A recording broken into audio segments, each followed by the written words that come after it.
The space station floated quietly in the dark between three star systems. Its name was Harmony's Rest, and today it would host the most important meeting in 300 years. Ships from 12 different worlds had docked at the station. Each one carried representatives who hoped to end the longest war in galactic history. Commander Lyra Hayes walked through the main corridor, checking everything one last time. She was tall and thin, with blue skin that marked her as one of the Ethran people. Her species had built this station to be neutral ground. No weapons were allowed here, no armies could come close. It was supposed to be the one place where enemies could talk instead of fight. The meeting room was large and round, with chairs arranged in a perfect circle. No one sat higher than anyone else. The walls were made of clear crystal that showed the stars beyond. Lyra had designed it this way on purpose. She wanted everyone to remember that they were all small parts of something much bigger. Representatives began to arrive.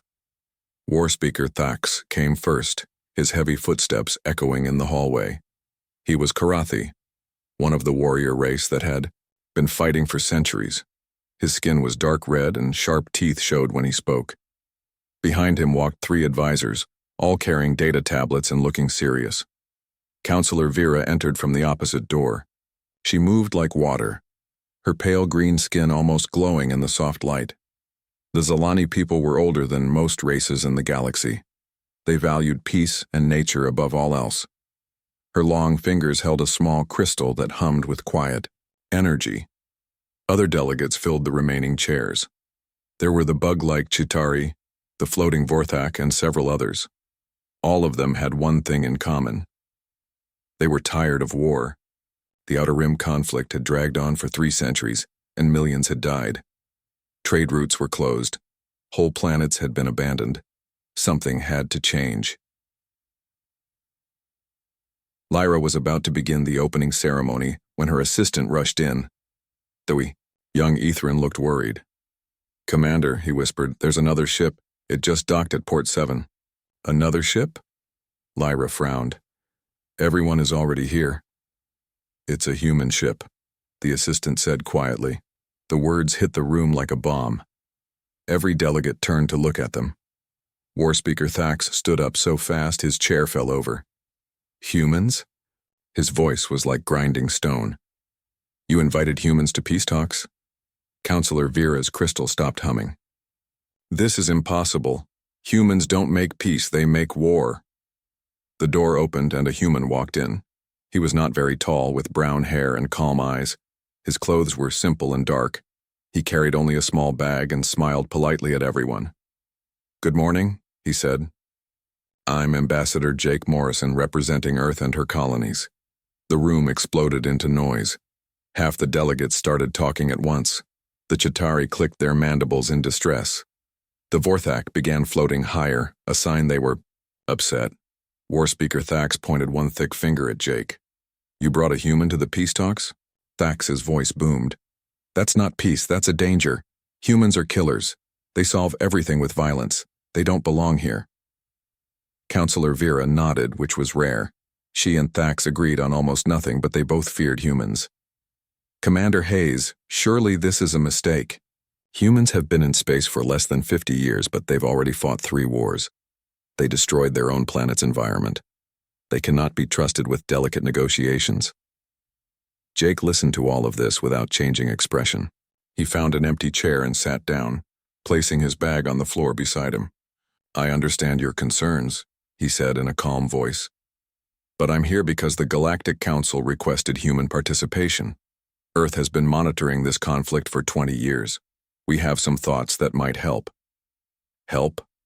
Thax laughed, but it sounded more like a growl. "Humans help by killing things.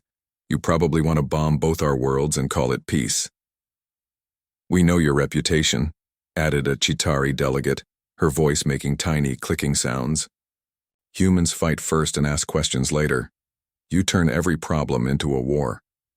Jake nodded slowly. "You're not wrong about our history. Humans do have a talent for conflict. But that's exactly why I might be useful here.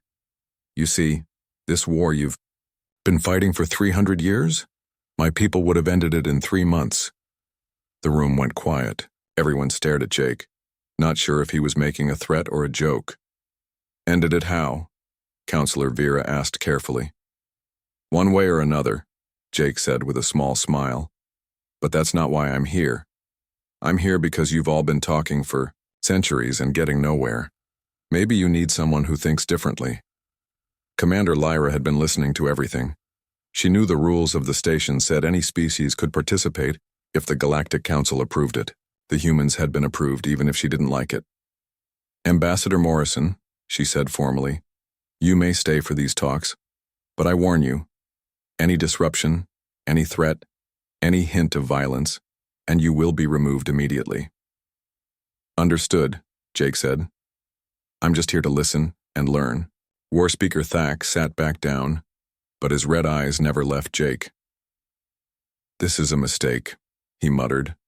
Humans don't listen. They don't learn. They just break things. Counselor Vera touched her crystal, and it began humming again. Perhaps we should proceed, she said. But I want it noted that the Zelani Coalition objects to human presence at these talks. Noted and agreed, said Thax. The Korathi Empire also objects. Jake pulled out a small tablet and began taking notes. Noted, he said quietly. Should I also note that you both agree on something for the first time in 300 years, Chio? Observation hung in the air like smoke. For a moment nobody spoke. Then Lyra cleared her throat and called the session to order. The peace talks had begun, but everyone knew they would be different now. There was a human in the room, and humans changed everything they touched.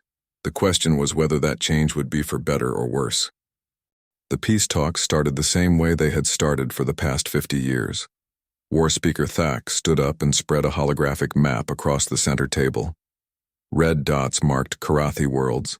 Green dots showed Zelani territory. Between them lay a cluster of yellow dots that represented the disputed worlds. The Korathi Empire requires expansion space, Thax declared, his deep voice filling the room. Our population grows by millions each year. We need new worlds to build cities and factories. These empty planets serve no purpose sitting unused. Counselor. Vera rose gracefully from her chair. Her pale hands moved through the air and the hologram changed. The yellow worlds now showed swirling patterns of blue and silver. These are not empty planets, she said softly. Each one contains unique ecosystems that took millions of years to develop. They are sacred preserves that must be protected from industrial development. Sacred to who? Thax slammed his fist on the table. Your people live on exactly 12 worlds. You have more space than you could use in 1,000 years. Meanwhile, my people are crowded on 60 worlds that can barely support them. The Zelani Coalition has offered to share terraforming technology, Vera replied. Your people could make your existing worlds more comfortable instead of destroying new ones.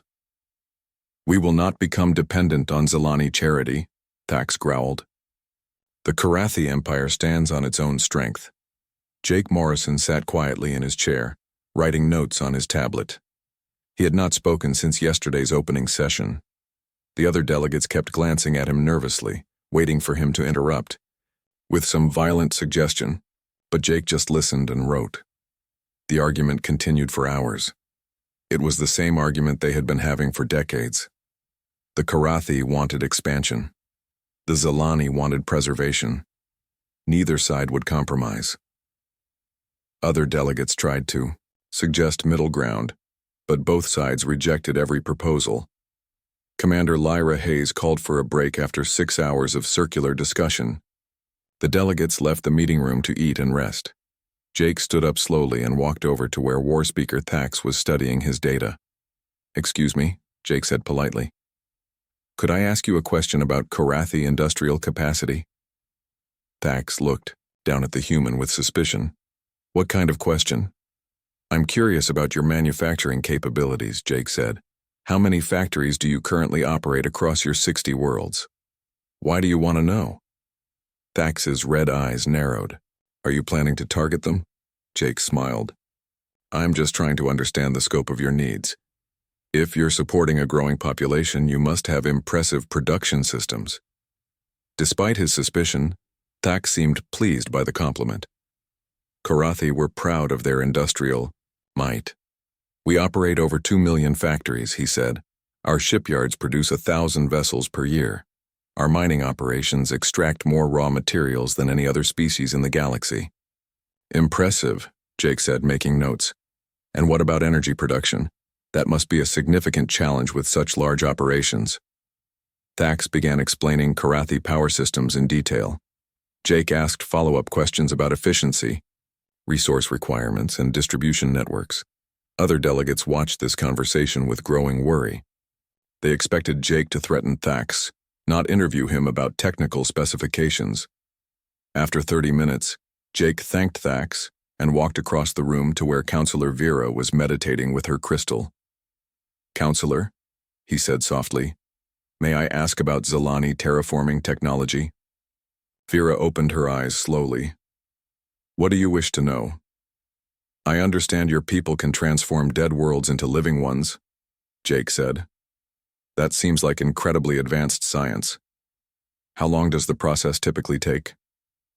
Like Thax, Vera was proud of her people's achievements. "A standard world can be made habitable in 50 to 70 years, she said.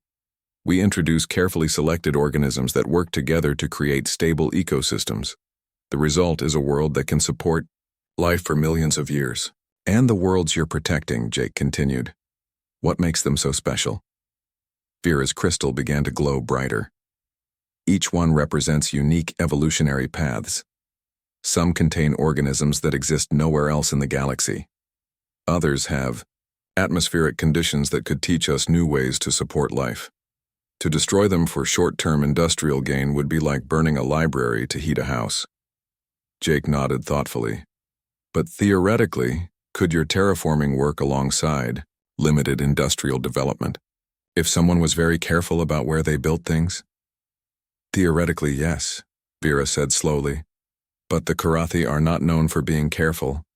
They strip mine worlds until nothing remains." "What if someone was watching to make sure they stayed careful?" Jake asked. Vera stared at him for a long moment. "You speak of theoretical situations, human. The reality is that our peoples have been enemies for centuries. Trust is impossible." Jake made more notes and thanked her politely. When the talks resumed, both sides continued their familiar arguments, but now they kept glancing at Jake, wondering what he was planning. The humans' questions had seemed innocent, but everyone knew humans were never as innocent as they appeared. As the day wore on, more delegates began to worry. The neutral arbitrators whispered among themselves during breaks. What was the human thinking? Why was he gathering so much technical information? Was he preparing some kind of military assessment? Jake noticed the nervous glances but continued taking notes. He asked questions about population growth rates, resource distribution, and historical territorial claims. Each question seemed reasonable by itself, but together they painted a detailed picture of both sides' real needs and capabilities. Late in the afternoon, Commander Lyra called another break. As delegates filed out of the room, she approached Jake. "Ambassador Morrison," she said carefully, "your questions today have been very thorough. May I ask what conclusions you're drawing?" Jake looked up from his tablet. "Just trying to understand the full situation," he said. "You know how humans are. We like to gather all the facts before we act." "That's exactly what worries me," Lyra said. "When humans gather facts, someone usually ends up dead." Jake smiled, but his eyes remained serious. "Commander, sometimes the facts tell you that the people who should be dead are the ones keeping everyone else from living. But sometimes the facts tell you something completely different." "Such as?" "Such as the possibility that everyone in this room is arguing about the wrong things," Jake said. "But I need one more day to be sure." As Lyra watched him pack up his notes, she wondered if bringing a human to these talks had been the biggest mistake of her career. Or perhaps, despite every instinct telling her otherwise, it might turn out to be the smartest thing she had ever done. On the third day of talks, Jake Morrison stood up for the first time. The room fell silent. Everyone had been waiting for this moment, wondering when the human would finally reveal his plan. War Speaker Thax gripped his chair arms tightly. Counselor. Vera's crystal stopped humming. Even the neutral delegates leaned forward in their seats. Thank you for letting me observe these discussions, Jake said calmly. I've learned a lot about your situation. With your permission, I'd like to share what I've discovered. Commander Lyra nodded slowly. You may proceed, Ambassador Morrison. Jake activated his tablet, and a new hologram appeared above the table. It showed the same disputed worlds, but now they were covered with detailed charts and numbers. First, let me confirm what everyone already knows. War Speaker Thax, your people need space for 2 billion new citizens over the next 50 years. Counselor Vera, your people want to preserve ecosystems that contain potentially valuable scientific discoveries. That is correct, Thax said suspiciously. What of it? The problem is that you're both trying to solve different puzzles with the same pieces, Jake continued. But what if I told you these worlds contain something both of you need more than space or preservation? Jake touched his tablet and the hologram zoomed in on one of the disputed planets. New data appeared, showing mineral deposits deep underground. This is Kepler's Garden. Your surveys show it has standard ecosystem value and moderate expansion potential, but neither of you looked deep enough. The mineral data scrolled across the display. Jake pointed to specific elements highlighted in bright yellow. Kepler's Garden contains the largest deposits of terraforming minerals in this sector of the galaxy. The same elements that make Zalani terraforming possible exist here in quantities that could supply both your peoples for centuries. Counselor, Vera stood up quickly. Impossible. Our surveys would have detected such deposits. Your surveys looked for biological indicators, Jake said. You were studying life, not geology. War Speaker Thax, your people surveyed for industrial potential, but you were looking for surface features suitable for cities. Neither of you was looking for what's actually there. Jake brought up more data from his tablet. I cross-referenced both sets of survey data with human geological analysis. The patterns were obvious once you knew what to look for. War Speaker Thax studied the mineral readings with growing interest. Even if this is true, what does it matter? The Zalani will never allow mining on their sacred worlds. And the Karathi will never agree to preserve ecosystems when they need expansion space, Vera added. Jake smiled. That's because you're both thinking like enemies instead of neighbors. What if I told you there's a way for the Karathi to get all the resources they need, while the Zalani protect every ecosystem they want to preserve? The room erupted in skeptical murmurs. Several delegates shook their heads. The idea seemed impossible. After 3 centuries of conflict. Explain this miracle solution, Thax said sarcastically. Jake touched his tablet again. The hologram changed to show a detailed plan. Joint operations. Karathi industrial expertise combined with Zalani terraforming. Technology. You mine the minerals from designated underground areas while preserving the surface ecosystems as environmental reserves. Absolutely not, Thax growled. We do not work with our enemies. Unthinkable, Vera agreed. We cannot share our sacred knowledge with those who would destroy worlds. Jake had expected this reaction. He sat down and looked around the room at all the delegates. Let me tell you about my people, he said quietly. Humans have fought more wars than any species in this room. We've had global conflicts that killed millions. We poisoned our own planet's air and water. We came very close to making Earth uninhabitable. The delegates listened with growing unease. This was exactly what they feared about humans. But do you know what we learned from all that fighting and destruction? Jake continued. We learned that some problems cannot be solved by winning. Some problems can only be solved by changing the rules of the game. Jake stood up again and walked to the center of the room. You've been fighting for 300 years. In that time, my species went from global warfare to interstellar exploration. The difference isn't that we're more peaceful than you. The difference is that we learned when fighting was the wrong tool for the job. Humans lecture us about peace? Thax laughed harshly. Your reputation says otherwise. Our reputation is exactly right, Jake said firmly. We are dangerous when we need to be, but we're smart enough to know when we don't need to be. You two have been using hammers to solve a puzzle that requires cooperation.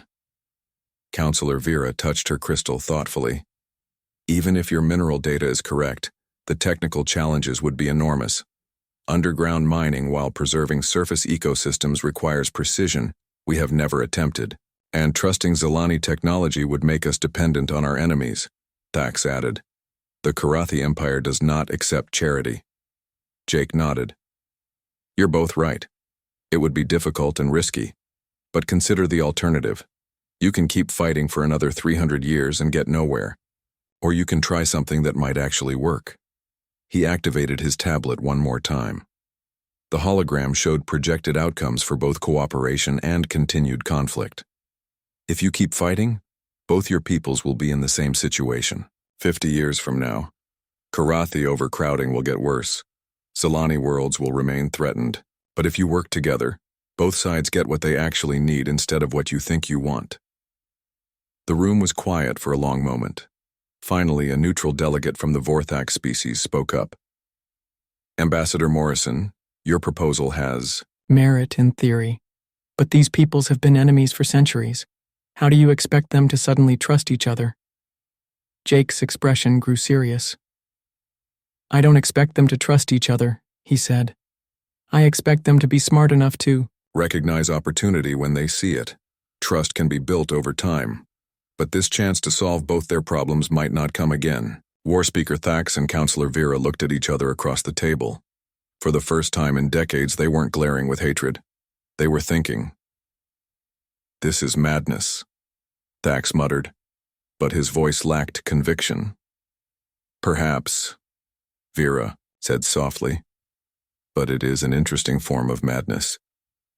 Jake sat back down and waited. He had given them the facts and the opportunity. Now it was up to them to decide whether 3 centuries of hatred was worth more than a chance at peace. The next morning brought chaos to Harmony's rest. Word of Jake's proposal had spread beyond the meeting room. Emergency communications flooded in from Karathi and Zilani homeworlds. Military leaders, government officials, and angry citizens all wanted to know why their representatives were even considering cooperation with their ancient enemies. War Speaker Thax received a priority message from the Karathi High Command.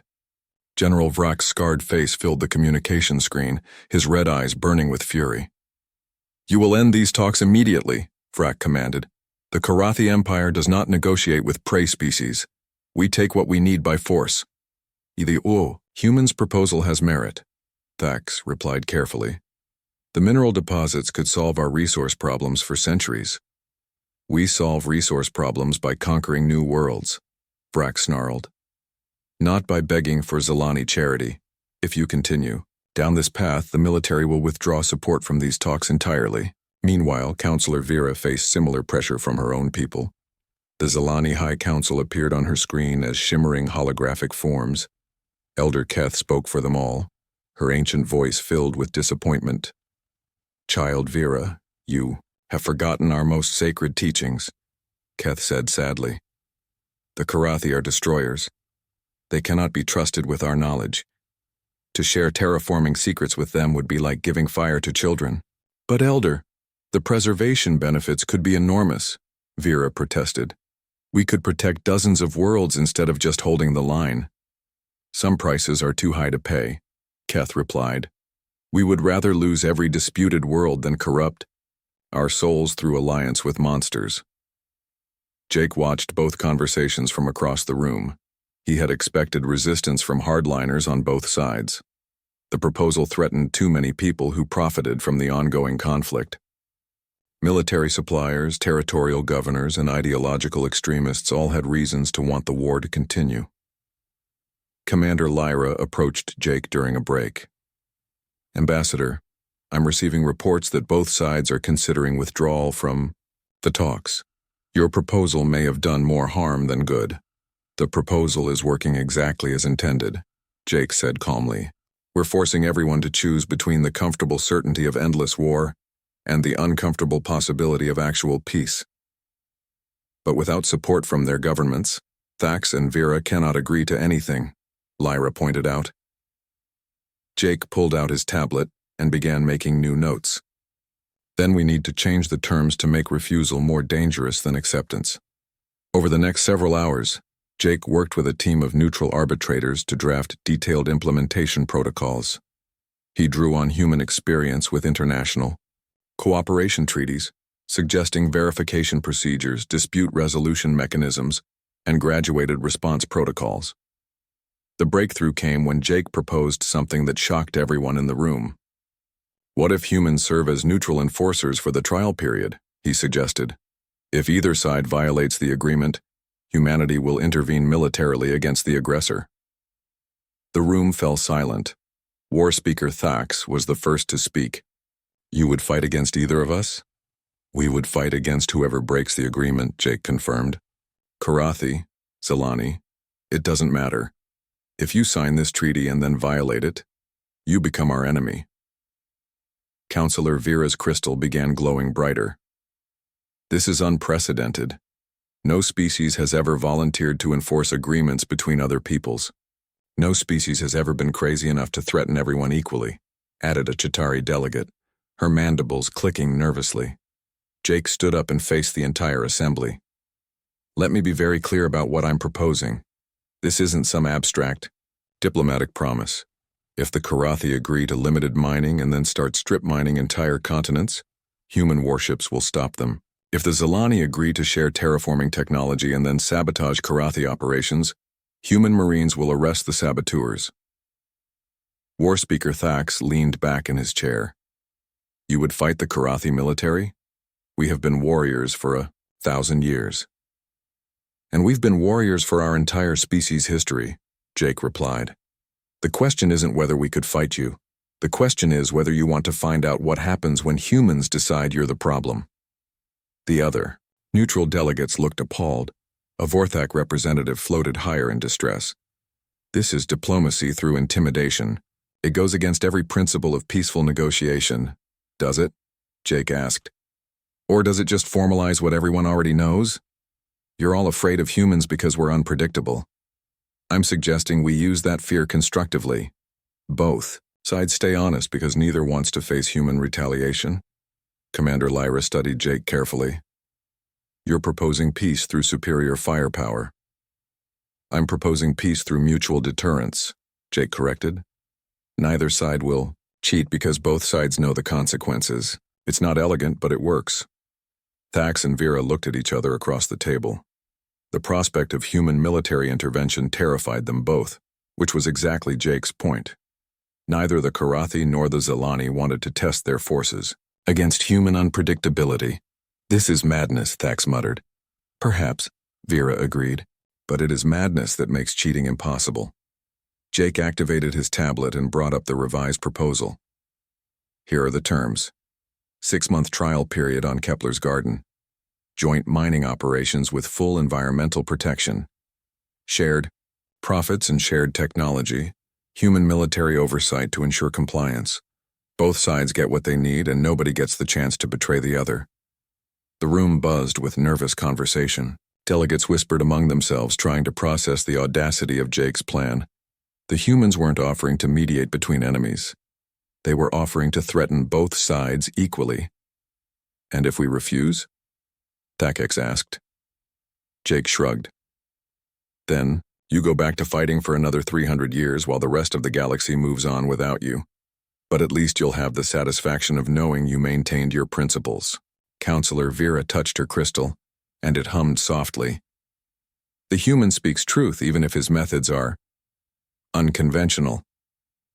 Unconventional methods for an unconventional problem, Jake said. You've tried conventional diplomacy for decades. How has that worked out?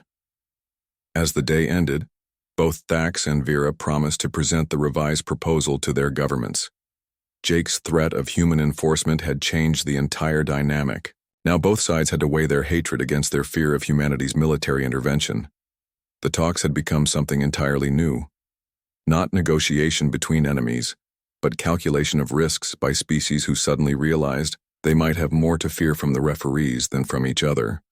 3 days later, War Speaker Thax and Counselor Vera returned to Harmony's Rest with new instructions from their governments. Both looked tired and stressed. The political battles on their homeworlds had been brutal, but Jake's proposal had forced everyone to make hard choices. The signing ceremony took place in the same crystal-walled room where the talks had begun. Representatives from all 12 neutral species attended as witnesses. Commander Lyra had prepared elaborate documents that spelled out every detail of the agreement, but everyone's attention focused on the humans. Jake Morrison stood beside a tall woman in military uniform. Colonel Amy Carter wore the dark blue of the Earth Defense Force, with silver stars on her shoulders, and a calm expression that reminded everyone exactly who would be enforcing this peace. Behind her stood a squad of human Marines, their weapons clearly visible even in this supposedly neutral space.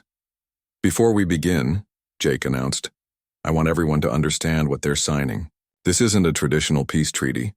This is a business contract with very specific penalties for breach of terms." He activated the main holographic display showing Kepler's garden in perfect detail. The Karathi Empire will establish mining operations in designated underground zones. The Zilani Coalition will provide terraforming expertise to preserve and enhance surface ecosystems.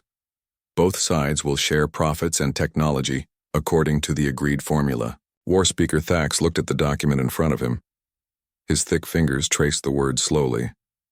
"And if either side violates these terms," Colonel Carter stepped forward, "then my people will intervene with whatever force is necessary to restore compliance. We have 3 destroyers and a Marine battalion standing by. They will protect this agreement from anyone who tries to break it." Counselor Vera's crystal pulsed with nervous energy. "Colonel, your reputation suggests that human intervention would be thorough." "Thorough and impartial," Carter confirmed. "We don't care about your ancient grievances. We care about keeping the peace. Anyone who threatens that peace becomes our problem to solve." The other delegates watched this exchange with fascination and fear. Never before had a species volunteered to enforce agreements between other peoples. The humans were essentially declaring themselves the galaxy's police force, at least for this one conflict. Thax picked up his signing stylus but hesitated. "This goes against everything the Karathi Empire represents. We have never accepted outside oversight of our actions." "Your choice," Jake said simply. "Sign the agreement and get access to the largest mineral deposits in this sector. Or walk away and continue fighting over scraps while your population grows desperate." Vera held her crystal up to the light, watching its internal patterns shift. "My people will never forgive me if this fails. 300 years of sacrifice, and I'm trusting our sacred knowledge to destroyers." "Your sacred knowledge will create more protected worlds than your people could establish in 1,000 years, Jake replied. "But only if you're brave enough to try something new." Commander Lyra called for the formal signing to begin. One by one, the neutral witnesses added their signatures to the agreement. Then came the moment everyone had been waiting for. War Speaker Thax stood up and signed his name with bold, aggressive strokes. "The Karathi Empire agrees to these terms," he declared. "But we will be watching for any sign of Zilani treachery." Counselor Vera rose gracefully and signed with flowing, elegant script. "The Zilani Coalition accepts this compact," she said. "May it bring harmony to both our peoples." Jake was the last to sign, adding his name as the human guarantor of the agreement. "Earth and her colonies pledge to enforce these terms with all necessary force," he said formally. Then he smiled. "Try not to make us regret this." The ceremony concluded with cautious celebration. Diplomatic staff exchanged contact, information, and began planning the logistics of the joint operation. But everyone knew the real test would come on Kepler's garden itself. 6 weeks later, Jake stood on the observation deck of the human destroyer Enterprise, watching the first joint Karathi-Zilani operation unfold on the planet below. Massive, Karathi mining ships worked alongside delicate Zilani bioforming vessels. On the surface, pristine forests grew under alien suns, while deep underground, extraction teams harvested minerals with careful precision. Colonel Carter joined him at the viewport. "Early reports look good," she said. "Both sides are following the protocols exactly, no violations so far." "They're too scared to cheat," Jake replied. "Neither side wants to find out what happens when we get annoyed." "And if they do try something?" Jake's expression grew serious. "Then we show them why humans have such a dangerous reputation. But I don't think it will come to that. This is working too well for anyone to risk destroying it. On the planet below, Karathi engineers worked alongside Zilani scientists for the first time in centuries. They shared data, coordinated schedules, and slowly began to see each other as colleagues rather than enemies. The constant presence of human peacekeepers kept everyone honest. But gradually both sides realized they didn't need the threat of violence to maintain cooperation. 3 months later, the trial period was declared a stunning success. Not only were both sides meeting their resource and environmental goals, but they had begun requesting expanded cooperation on other disputed worlds. The mineral wealth and terraforming opportunities were too valuable to ignore. Jake received a promotion to lead humanity's newly created Galactic Mediation Corps. As he prepared to leave Harmony's Rest for his next assignment, Commander Lyra approached him one final time. "I have to admit," she said, "I never thought I would see a peace negotiation succeed through intimidation." Jake packed his tablet into his bag and smiled. "We didn't intimidate them into peace, Commander. We showed them that their war was just a waste of time when cooperation was more profitable. Sometimes you need someone crazy enough to suggest the obvious solution that everyone's too proud to consider." He looked out at the stars beyond the station's crystal walls. Turns out the galaxy needed humans after all, not to fight their wars for them, but to show them when fighting was pointless. As Jake's ship departed for Earth, the former enemies continued working together on Kepler's garden. Human peacekeepers maintained their vigilant watch, ensuring that the galaxy's most successful peace agreement remained intact.